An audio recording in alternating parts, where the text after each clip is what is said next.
Good evening friends, কেমন আছো তোমরা সবাই? আশা করি সকলেই ভালো আছো, সুস্থ আছো।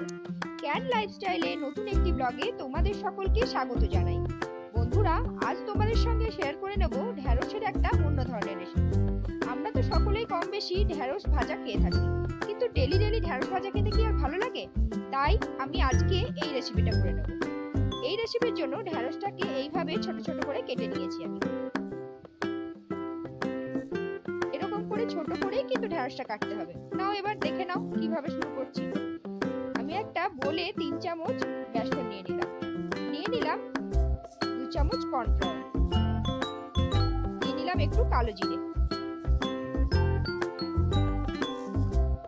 এর মধ্যে নিয়ে নিলাম অল্প একটু অ্যারারুট,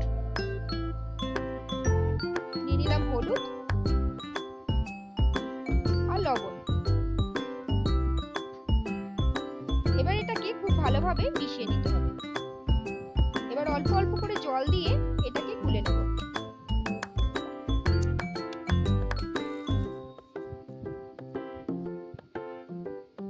খুব বেশি পরিমাণে জল একসাথে দেব না, অল্প অল্প করে জল দিয়ে ভালোভাবে গুলে নিতে হবে, যেন মাঝখানে কোনো লাম্প না থাকে।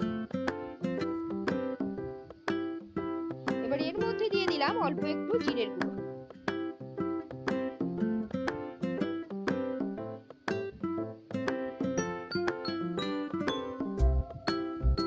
দেখো বেসনটা গোলা হয়ে গেছে। এবার এই কেটে রাখা ঢ্যাঁড়সটা আমি এর মধ্যে দিয়ে দিলাম।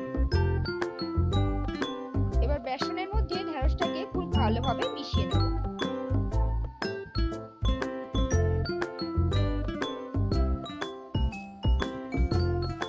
মেশানো হয়ে গেছে। এবার কড়াইয়ে দিয়ে দিলাম সরষের তেল।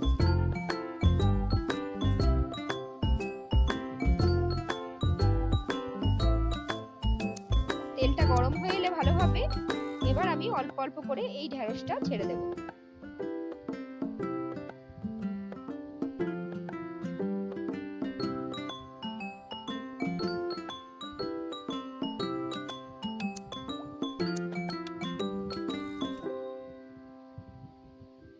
পুরো মিশ্রণটাই কিন্তু আমি তেলের মধ্যে এইভাবে দিয়ে দিলাম।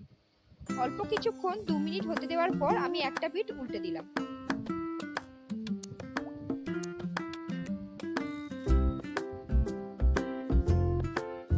এবার দুটো পিঠই ভালোভাবে হয়ে গেছে, তখন কিন্তু আমি এইভাবে এগুলোকে ভেঙে নিচ্ছি।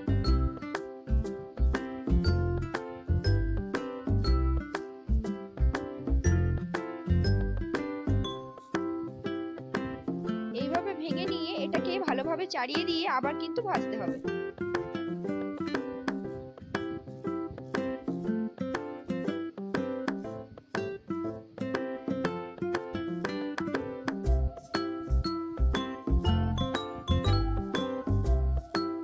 এইভাবে নেড়েচেড়ে ভাজা করতে করতেই দেখো ঢ্যাঁড়সটা কিন্তু পুরোপুরি ক্রিস্পি করে ভাজা হয়ে গেছে।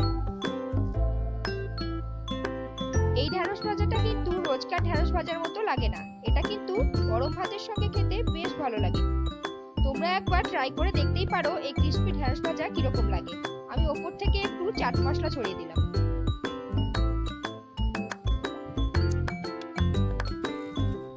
তাহলে বন্ধুরা, দেখতেই পেলে আজকের রেসিপিটা কতটা ভালো, কতটা সহজে হয়।